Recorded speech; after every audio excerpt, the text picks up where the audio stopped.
The road into the desert. It began as an ordinary vacation. July 1996. A German family of four, traveling through California, eager to see the legendary beauty of America's deserts. Egidio, Cornelia, his wife, and their two young children arrived in the U.S. full of excitement. They rented a Plymouth Voyager minivan in Los Angeles. Their plan simple: a scenic drive through Death Valley, then onward to Las Vegas. But that drive would become their last known trace. Their journey was carefully documented: receipts, photos, and hotel check-ins tracing their path eastward. Then suddenly nothing. The last record was a note left in a national park's visitor log, dated July 23, 1996. After that, the desert swallowed them whole. Days turned into weeks. Their rental car was never returned. Family back in Germany began to panic. When authorities were finally alerted, they realized the chilling truth. No one knew where the Germans had gone. Death Valley is one of the hottest places on Earth, where temperatures can soar past 130 degrees Fahrenheit, and rescue can be hours away. But how could a family with maps, supplies, and a vehicle simply vanish without a trace? This was not just a disappearance. It was the beginning of a modern desert legend, one that would confound police, volunteers, and experts for over a decade.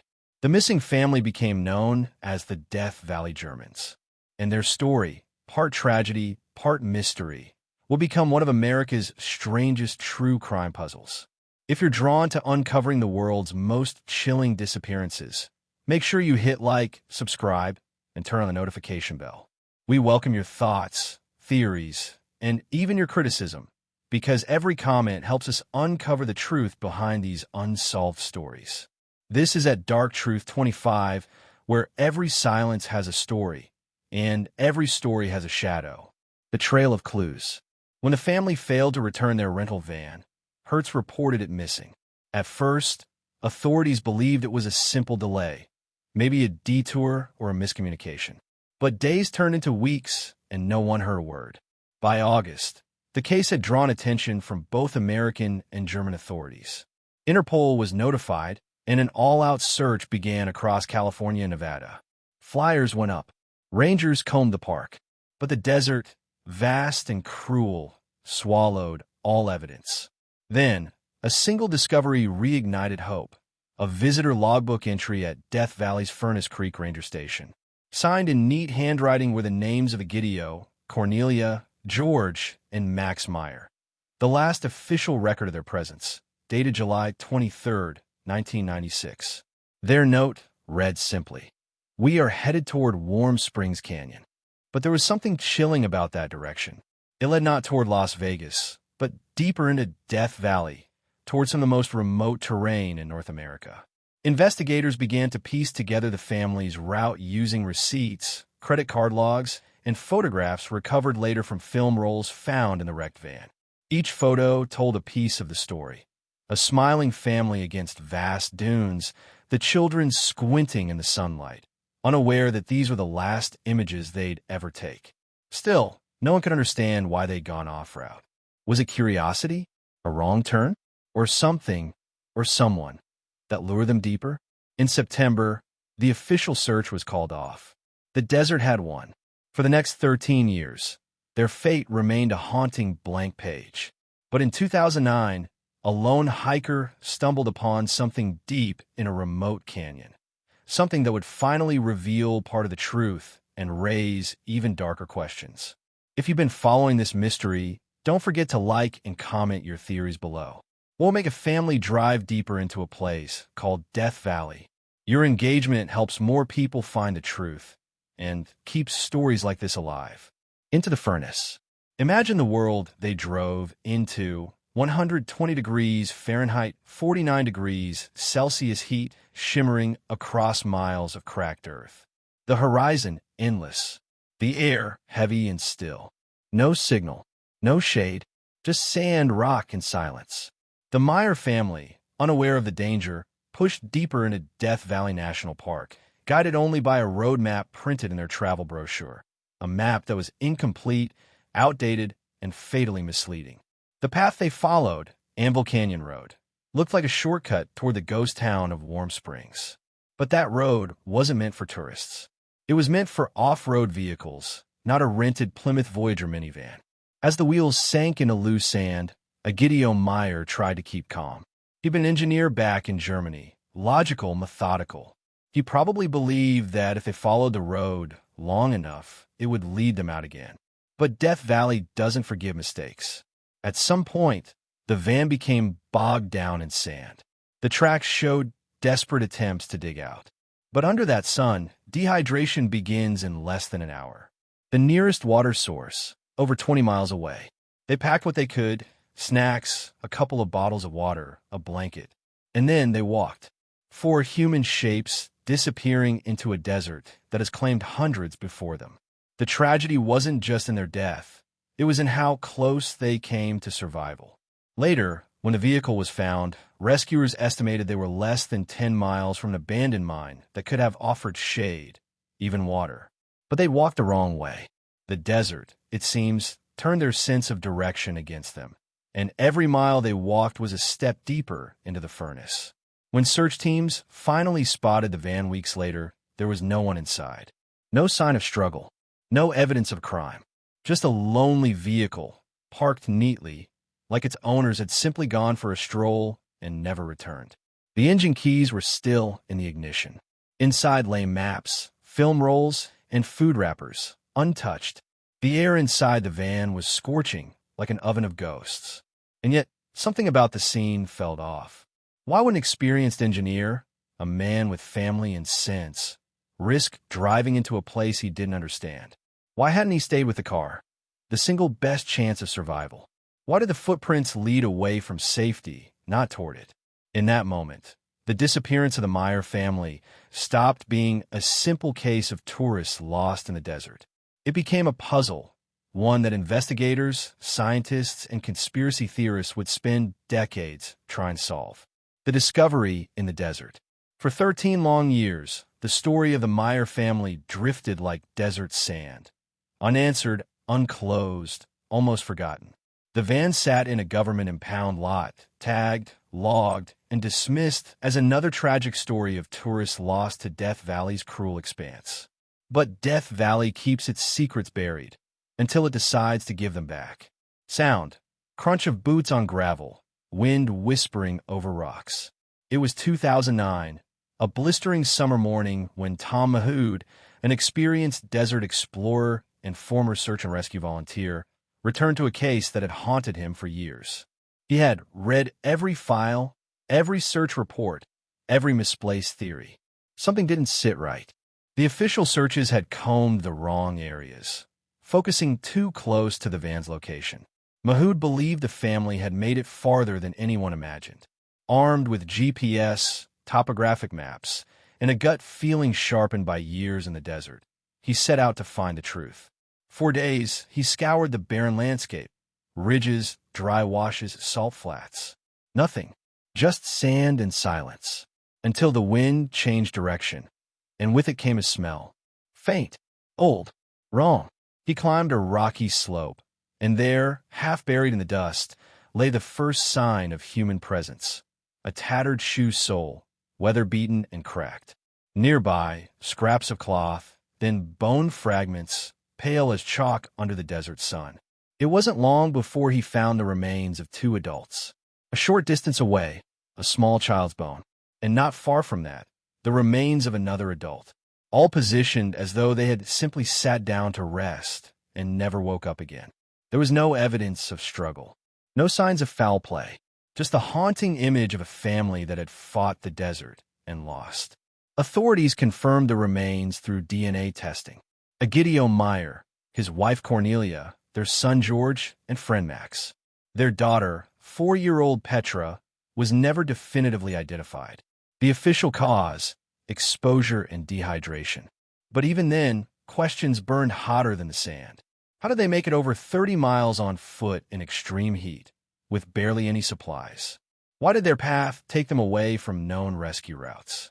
And most disturbingly, why were certain belongings missing, including film rolls and documents that might have recorded their final hours? The discovery closed one chapter, but opened another. Because the deeper investigators dug, the stranger it became. There were reports of odd radio interference in that region around the time of their disappearance, a military testing zone not far from their path, and whispers of foreign involvement, that perhaps they had wandered too close to something they were never meant to see. The desert may have taken their lives, but something else might have erased their story. Was it simple tragedy? Or something darker, deliberately buried beneath the sands of Death Valley? One thing was certain. This was no ordinary disappearance. And 13 years later, even after their discovery, the truth remained missing. Theories and shadows in the sand. When the remains of the Meyer family were finally discovered in 2009, it should have brought closure. But in Death Valley, closure is a mirage. The truth seemed to shimmer, always close, yet impossible to touch. Why did 4 experienced travelers, with a working vehicle, leave it behind and march into one of the deadliest deserts on Earth? And how did they survive as long as the evidence suggests? Almost 2 full days, in temperatures that could melt the horizon. Investigators pieced together fragments of evidence. The van's tires had been slashed by the rough terrain. Its battery was drained. Supplies were nearly gone. But there were no signs of panic or struggle. It was as if they believed they were heading toward help. But help in Death Valley often leads nowhere. Theory 1. The wrong turn. The most accepted explanation: they took a wrong road while sightseeing near Anvil Canyon, ending up deep in restricted territory. When a van became stuck, they set out on foot, thinking a military outpost or ranch was nearby. Instead, they walked deeper into isolation. Yet, experts still ask, how did an entire family, including a child, walk for 30 miles into emptiness without backtracking? It defies logic. Theory 2. The military zone. Death Valley borders the China Lake Naval Air Weapons Station, one of America's largest weapons testing ranges. Some theorists, and even locals, believe the Meyers stumbled too close to something they shouldn't have seen. A new test site, a hidden project, something that made them disappear quietly until their bones were all that remained. Official reports deny this, of course. But oddly enough, certain pages from the original investigation files remain redacted, even today. What could possibly need hiding in a decades-old tourist case? The desert mirage. Others believe it wasn't human interference, but the desert itself that deceived them. Under the blazing sun, temperatures reached 120 degrees Fahrenheit, 49 degrees Celsius. Heat distortions can make distant terrain appear closer, even make shadows look like moving figures. Disoriented and dehydrated, the Meyers may have chased an illusion, a shimmer of false hope. Still, there's one final mystery that won't rest. Among the remains, a half-burnt camera film was found, mostly destroyed by the elements. But experts managed to recover faint outlines, images of sand, sky, and something metallic glinting in the distance. A reflection? A mirage? Or evidence of something more? No official explanation was ever released about what exactly was on those negatives. And those who claimed to have seen them described them as disturbing but inconclusive. For lives. One vast desert. Dozens of unanswered questions.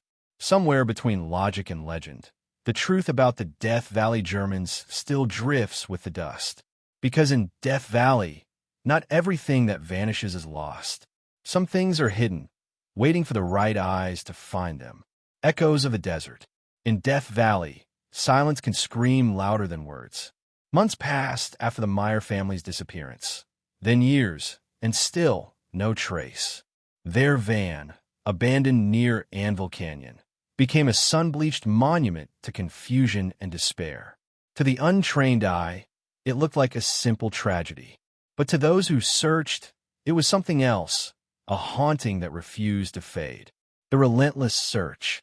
Authorities from both American and German agencies scoured the desert, aided by military aircraft, satellite images, and even psychic volunteers.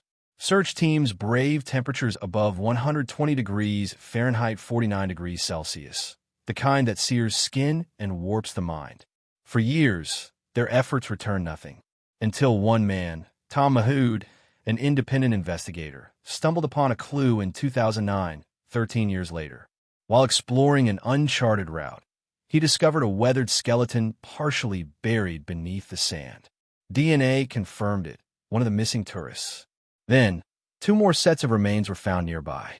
The last discovery, miles away from the others, suggested the group had split up, possibly searching for water or shade. But even Mahood admitted something didn't fit.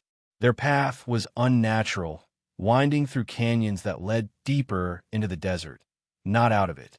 Maps found in the van showed no logical reason for them to travel that direction. It was as if something drew them in, something unseen. Near the discovery site, Mahood uncovered a few chilling items: a child's shoe, a faded wallet, and a small camera case. The camera film was badly damaged, but fragments showed what looked like metal structures in the distance, or perhaps reflections of sunlight on something smooth, unnatural. Some claimed they resembled satellite dishes or installations, while others dismissed them as light tricks. The truth remains locked in grainy, half-developed negatives. What makes this more disturbing is that official reports made no mention of those photos, even though multiple witnesses confirmed their existence. Were they dismissed or deliberately omitted? The desert keeps its secrets. Even today, locals talk about strange lights seen near Anvil Canyon. Pale orbs drifting across the sand, vanishing the moment you approach. Rangers describe the area as a place that confuses compasses and swallows sound. No technology can fully explain the anomalies of Death Valley. The way radios fail, batteries drain, or GPS signals vanish without warning. To some, it's just heat interference. To others, it's the desert protecting its secrets. For the families left behind, answers never came, only fragments. Bones scattered by wind. A story told through silence. And a mystery that continues to whisper through the canyons of Death Valley. Theories and whispers in the sand. By the time the first skeletal remains of the missing tourists were found, 13 years had already passed. But what should have been closure only deepened the mystery. Because for every question answered, 3 more rose from the dust. The case of the Death Valley Germans, or, as some now call it, the Mirage tragedy, became an obsession across continents. From Germany to the U.S., theorists, journalists, and armchair detectives began asking the same haunting question. How could 4 experienced adults and a child simply vanish in plain daylight on a map they studied so well? The rational theories. The official conclusion was simple: a tragic case of being lost and dehydrated. Investigators argued that the Meyer family had misjudged their route, driving off-road in search of shortcut back to Highway 190. When their van got stuck in the soft desert sand, they attempted to walk for help. In temperatures exceeding 120 degrees Fahrenheit, 49 degrees Celsius. It's a theory that fits the evidence, mostly. But even then, many wondered, why didn't they follow the road back the way they came? Why did they travel deeper into the desert, where even rescue teams feared to go? And why were no footprints ever found leading from the van? The environment would have erased tracks fast, but not that fast. The hidden military theory.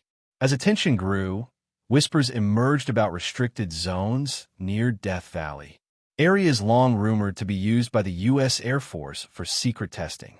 A few miles east of Anvil Canyon sits land historically associated with experimental aircraft and communication testing, territory often absent from public maps. Some suggest the tourists may have accidentally crossed into a classified area, triggering an incident that was quickly covered up. Satellite images from that time reportedly went missing from archives, and local radar logs for July 1996 were said to have been incomplete. Coincidence? Or a quiet deletion? The ghost mirage hypothesis. In more speculative corners, a phenomenon called the Death Valley Mirage gained traction. Hikers and travelers spoke of seeing cities in the sky, moving vehicles that vanish when approached, and phantom reflections of roads that lead nowhere. One German investigator theorized that the Meyer family could have been lured off course by optical illusions caused by intense heat distortion, a natural mirage that tricked them into thinking they were heading toward civilization. But others argue the mirage wasn't natural at all. They point to ancient Native American legends, stories of spirits guarding the desert, luring trespassers into the sands and never letting them return. To this day, the Timbisha Shoshone people call certain valleys around there the places of no return. The Lost Tape Conspiracy. A more modern twist appeared online in the early 2000s. A YouTube video claiming to show a recovered VHS tape filmed by the family before their disappearance. It depicted a short clip of desert terrain, an approaching dust storm, and what appeared to be a shadowy figure standing motionless in the distance. Experts quickly debunked it, calling it a hoax made with early digital effects. But others insisted the footage looked too authentic for the time it was uploaded. The uploader was never traced. The video vanished shortly after, but not before thousands saw it. The paranormal fringe. Finally came the ghost stories. Campers near Anvil Canyon began reporting distant German voices echoing through the night winds. Photographers captured misty silhouettes in their long exposure shots. And one park ranger, speaking anonymously, claimed to hear a child crying faintly through his radio at 3:12 a.m., the same time the Meyer family's last known photo was time-stamped. Were they hallucinations brought on by heat and exhaustion? Or residual imprints? Echoes of the lost family, forever wandering Death Valley? The line between truth and myth blurred in the sand. Every theory, rational or not, tells us more about our fear of the unknown than about what truly happened. But one thing remains certain. The desert doesn't give back what it takes. It only leaves us with questions too heavy for the wind to carry away. If these theories gave you chills, imagine what evidence still hides beneath that scorching ground. Before we dive deeper into the final discoveries and shocking revelations, make sure to subscribe, like, and turn on notifications so you don't miss what's coming next. Drop your thoughts in the comments below. Do you believe the Death Valley Germans were victims of nature or of something the government doesn't want us to know? Bones beneath the sun, the discovery years. For years, the disappearance of the Death Valley Germans lingered in silence, a story sealed by sand and time. But then, 13 years later, in 2009, Death Valley spoke again. What began as an ordinary hike by two amateur explorers soon became one of the most disturbing discoveries in modern desert history. The moment when the desert finally gave up its dead. The hikers who unearthed the silence. On November 12, 2009, Emmett Harder and Tom Mahood, two men with a fascination for unsolved desert disappearances, set out to retrace the path of the missing German family. They were equipped with maps, satellite GPS, and decades of research on Death Valley's most treacherous trails. What they didn't expect to find were bones. In a desolate ravine near Anvil Canyon, about 2 miles from where the family's 1996 Plymouth Voyager had been found years before, Harder noticed something pale half buried in the sand. A femur, weathered and sun-bleached. Nearby, fragments of shoes, film canisters, and a rusted camera lens. At first, they thought they'd stumbled upon animal remains. But as they documented the scene, it became clear this was human. They marked the location, took photographs, and reported it to Inyo County Sheriff's Office. The silence of 13 years was about to break. The grim recovery. A search team soon followed, including forensic anthropologists and members of the Death Valley National Park Service. Within a 3-mile radius, investigators recovered partial remains of 4 individuals, bone fragments, clothing fibers, and small personal items. A child's shoe, a woman's watch, and what appeared to be a melted camera body. There were no complete skeletons, only remnants, scattered, fragmented, and partly buried. The desert had not only taken lives, it had erased them piece by piece. DNA testing confirmed what investigators feared. They had found Egbert Rimkus, Cornelia Meyer, George Weber, and Max Meyer, the 4 Germans who vanished in July 1996. One person, however, was never conclusively identified, a detail that would continue to puzzle investigators. What the evidence revealed. Investigators retraced the route. The van, discovered years earlier, was stuck deep in soft sand, far from any service road. Inside, they'd found maps marked in German, showing that the group had planned to exit through Warm Springs Road, but took a wrong turn into Anvil Canyon, one of the most isolated and unforgiving stretches of Death Valley. The route they attempted to walk from the van to civilization was nearly 30 miles across a landscape of no shade, no water, and no chance of rescue. Temperatures that July exceeded 120 degrees Fahrenheit, 49 degrees Celsius.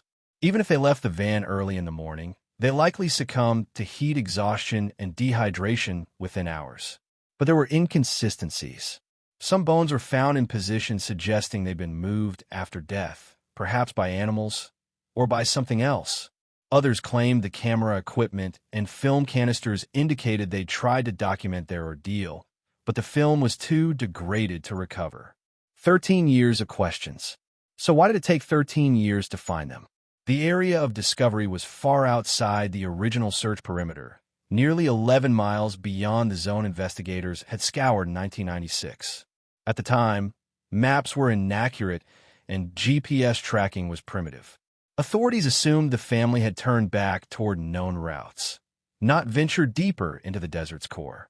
Had it not been for Harder Mahood's relentless curiosity, the Meyer family might still be out there, nameless among the dunes. The child's shoe. Among all the evidence recovered, one artifact stood out. A tiny, faded sneaker, half buried beneath a mesquite bush. It belonged to 4-year-old Max, the youngest of the group. Investigators and volunteers alike described the sight as soul-breaking. That single shoe, untouched by time, captured the tragedy in a way reports never could. A child's innocence, lost in the heat of the most merciless place on earth. It became a symbol, not just of the family's fate, but of the fragile line between adventure and oblivion. Nature's cold logic. For all the myths, mirages, and theories, nature had likely played its cruelest truth. A simple wrong turn, a moment of overconfidence, in a place that doesn't forgive mistakes.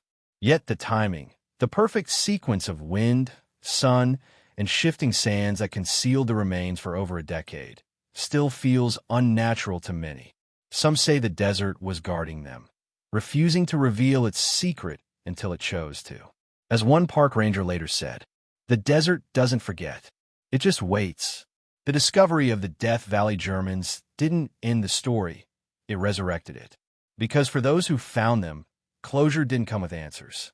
It came with a deeper respect for a land that can silence even the loudest cries for help. 13 years after they vanished, the truth was still half buried in the sand, and what was found only whispered how little we really know about the desert's will. Echoes in the sand, the haunting aftermath. When the Death Valley Germans were finally found, the world expected answers. Instead, what followed were only more questions and echoes that refused to fade.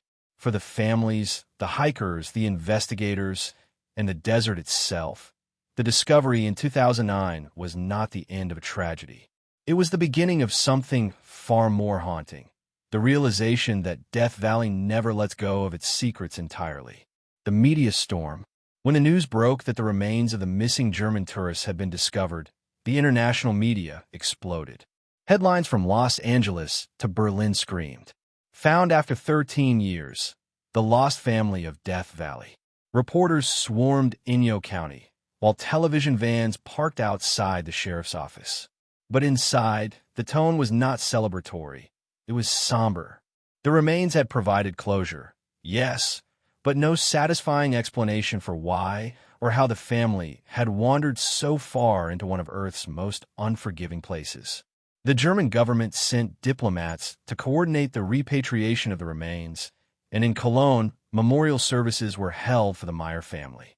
Photographs of the victims, once smiling in vacation snapshots, were now framed in black ribbons. For the German public, this wasn't just another tragic travel story. It became a symbol, a haunting reminder of the thin line between adventure and disappearance. The psychological toll on the searchers. For Tom Mahood and Emmett Harder, the two explorers who'd found the remains, the discovery came with a heavy emotional weight. They weren't detectives. They were ordinary men obsessed with finding answers. Men who'd studied maps, satellite images, and witness accounts for years. When Mahood saw the first bone protruding from the sand, he said later, "It was like the desert had whispered back at us, 'You've finally found them.'" But closure didn't feel like relief. Both men later described recurring nightmares. The sight of the child's shoe, the emptiness of the canyon, the eerie stillness that surrounded the site. They had brought light to one of Death Valley's darkest mysteries, but they had also awakened something in themselves, a deep respect for the vast indifference of nature. Investigators revisit the case. With the new discoveries, Inyo County authorities reopened parts of the case files. Autopsies were impossible due to the level of decomposition, but forensic experts pieced together likely scenarios. They concluded that Egbert Rimkus, the father, may have set out with the others toward Mormon Point, attempting to find help. Their route suggested confusion, perhaps an attempt to follow what they thought was a shortcut. The van's fuel gauge was full. Their cooler had melted ice. Every detail painted a picture of a tragic series of human errors, magnified by nature's cruelty. But there were oddities the official reports couldn't explain. Why had some remains been scattered miles apart from others? Why were certain personal effects, like jewelry and film rolls, found together as though intentionally placed? Some locals whispered of an unrecorded sandstorm. Others hinted at something stranger, that the desert, alive in its own way, had chosen when to reveal them. Cultural echoes, Death Valley as a living entity. In the months after the discovery, visitors to Death Valley National Park began leaving flowers, coins, and small crosses near the Anvil Canyon Trail. They called it the place of the four winds. Park rangers, though discouraged by superstition, admitted that something felt different about the canyon after 2009. Wind patterns changed, sand dunes shifted unpredictably, and even satellite readings showed localized temperature spikes in the same region. Some said it was coincidence. Others, including indigenous Paiute elders familiar with the region's spiritual history, claimed the ground there had always been alive, reacting to great human suffering. They called it a spirit echo. For locals and mystics alike, the story of the Death Valley Germans became not just about loss, but about a land that remembers. The family's legacy. In Germany, relatives of Cornelia and Egbert spoke publicly for the first time in 2010. Cornelia's sister, Monica, told reporters, "At least now, we know they were together. That is the only piece we have." The surviving families later established a small scholarship fund in their memory, dedicated to young explorers and hikers who advocate for safe travel in extreme conditions. Each year, a candlelight vigil is held, not in the desert, but in a small church in Dresden, where Cornelia was baptized. It's a quiet ceremony. No cameras, just silence, and a prayer that no one else follows their path into Death Valley silence. Unanswered questions still linger. Even after the official case was closed, skeptics and researchers kept digging.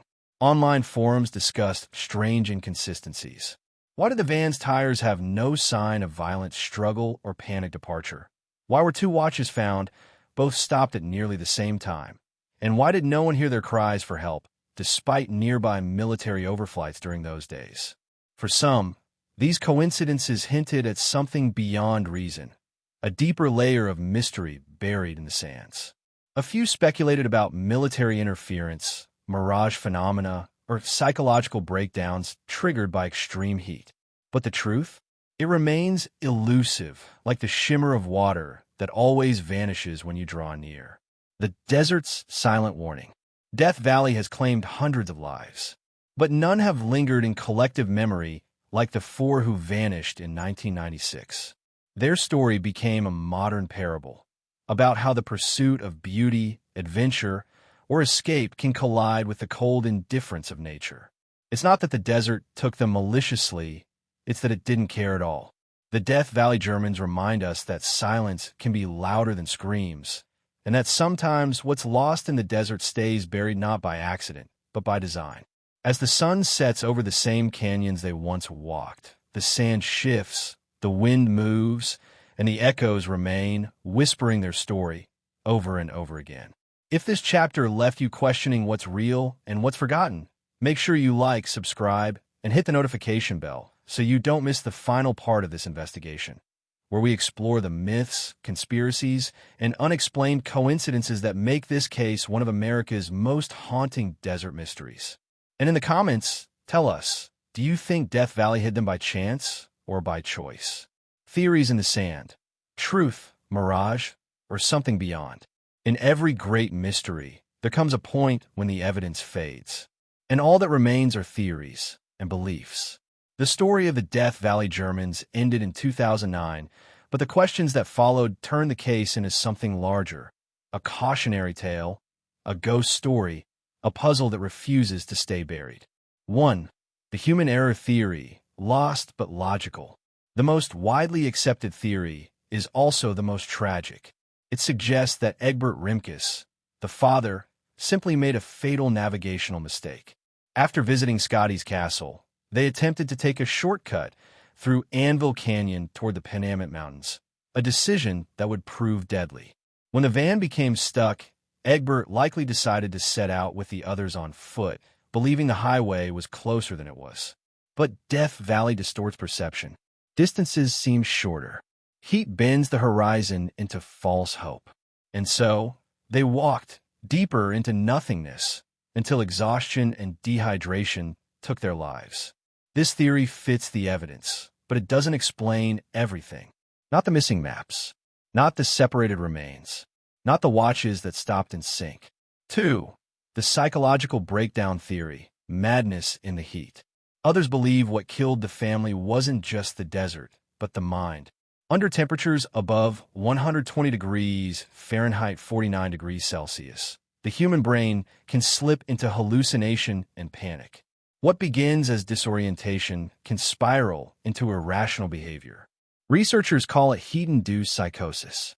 Could Egbert or Cornelia have suffered a breakdown, leading the group in circles or convincing themselves salvation lay in the wrong direction? A single moment of panic, a misplaced step, can separate life from death in Death Valley. And once they began walking, the desert became their labyrinth. No water, no shelter, no second chances. 3. The military cover-up theory, the restricted zone. Then came the conspiracy theorists. Some researchers noticed that their van had been found not far from the China Lake Naval Weapons Center, a vast military testing site known for its secrecy. Online forums soon buzzed with speculation. What if the family accidentally drove into restricted territory and witnessed something they shouldn't have? Could they have been intercepted, or worse? But official records show no patrols, no operations, and no contact logs from that area during the time of their disappearance. Still, the military's silence only added to the intrigue. When people don't get answers, imagination fills the void, and in Death Valley, imagination can run wild. 4. The environmental illusion theory, the mirage of salvation. Death Valley is famous for its mirage phenomenon, caused by the refraction of light over heated air. What looks like a shimmering lake could actually be hundreds of miles of bone-dry salt flats. Some experts propose that the family may have been chasing a mirage, literally walking toward a body of water that didn't exist. This theory explains why they veered further south, away from the safety of known trails. To the human mind under duress, a mirage isn't just a trick of light. It's hope made visible. And hope can kill just as quickly as despair. 5. The paranormal theory, the desert that remembers. Beyond logic lies something older, something whispered about for generations. The Timbisha Shoshone people, native to the valley, have long spoken of the spirits that echo, unseen presences said to lure travelers off course with voices or visions. They call them the calling winds. Could the Death Valley Germans have been victims of something metaphysical? Some paranormal investigators claim recordings of unexplained sounds in the same region where their remains were found, faint whispers carried by the wind, repeating the same phrase. We're almost there. Skeptics dismiss it as atmospheric distortion. Believers, however, hear something more, the final echoes of the lost. 6. The coincidence of silence, nature's indifference. Maybe there was no grand mystery, no conspiracy, no haunting, just the silence of a place that doesn't care who enters it. Death Valley is the hottest place on Earth. It doesn't need to conspire to kill. It simply exists. And that, in itself, is terrifying. The Meyer family wasn't cursed or hunted. They were swallowed by a landscape so vast it can erase entire stories from memory. 7. Modern pilgrims of the desert. Today, hikers still visit Anvil Canyon, following the GPS coordinates where the remains were found. Some leave water bottles marked for Egbert. Others walk in silence, hoping to feel a presence, or perhaps forgiveness. In Germany, the story remains one of the most haunting travel mysteries ever told. A warning about the fine line between adventure and obsession, and the fatal cost of misjudging the wild. 8. Reflections in the dust. The desert is not evil. It doesn't kill out of malice. It simply endures, long after our stories fade. Maybe that's why we keep coming back to tales like this. Because we see in them a reflection of our own fragility, our longing to find meaning where there might be none. And maybe, just maybe, in chasing these vanished footsteps, we're really searching for a part of ourselves. In the end, the Death Valley Germans didn't just vanish into sand. They became part of it, a warning carved into the earth, waiting for anyone who dares to follow their path. Because in Death Valley, the sun doesn't set on tragedy. It only hides it until the next wanderer comes along. The story of the Death Valley Germans isn't just about a family that vanished in 1996. It's about how silence can swallow truth, how good intentions can lead to tragedy, and how the line between accident and mystery can blur in the heat of the desert. When Egbert Rimkus and Cornelia Meyer set out that summer morning, they had no idea their journey would become one of America's most chilling unsolved disappearances. They weren't criminals. They weren't thrill seekers. They were simply a family chasing adventure, like millions of others before them. But Death Valley doesn't care about dreams. It doesn't care about plans or GPS coordinates or guidebooks. It's a place that tests human limits, where one wrong turn can decide between life and legend. For years, the search teams returned again and again, combing the sands, scanning satellite images, and sifting through evidence that never added up. And yet, the desert offered only fragments, bones, maps, a broken watch, pieces of lives interrupted, no killer to blame, no villain to prosecute, just the unbearable question, why couldn't they be found sooner? Some say it was poor planning. Others insist the case was mishandled, that cultural bias and bureaucratic error slowed everything down. Whatever the truth, the result was the same. For souls lost to a land that hides its victims better than any killer ever could. Even today, hikers and investigators return to Anvil Canyon, hoping to find the missing fifth person, Egbert himself. His body was never recovered, and so the story remains unfinished. A ghost echoing in the wind, a question mark in the sand. But maybe that's the real horror here. Not murder, not violence, but the quiet indifference of nature and our inability to accept that some stories may never have endings. If this journey through the unknown drew you in, give this video a like, share your thoughts or your own theories in the comments. And don't forget to subscribe to Dark Truth 25, where every story opens another door to the impossible.